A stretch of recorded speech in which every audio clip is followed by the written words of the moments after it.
welcome to this course aimed at showing you how to blur falling water using shutter speeds that produce a textured, streaky appearance. But how do you recognize a photo that has been taken with a slow enough shutter speed to blur falling water in the right way? Well, let's delve into this comparison. In this photo here, you'll see that at the very bottom of the waterfall, we've got these short, lovely streaks caused by each drop recording its presence as it travels through the photograph. And this is true of every other part of the image as well. So they're longer here because they fall further to drop, and they're shorter here because they're just bouncing off the rocks. Now, this was achieved by a shutter speed of 1/10 of a second. The camera was made to take this particular shutter speed because that's the area we need to be able to get that result.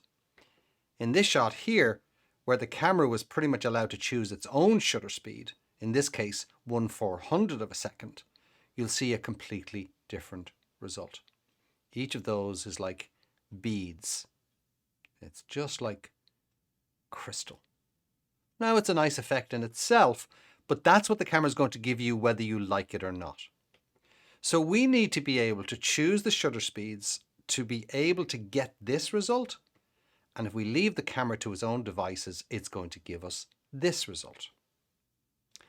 Now, falling water begins to streak at shutter speeds of around 1/15 of a second or slower, just as we saw in that first shot. Longer speeds will increase the effect. Now, these speeds do cause camera shake when handheld, so a tripod is essential. Now, throughout this course, I'll map out the pathways to achieving all of that.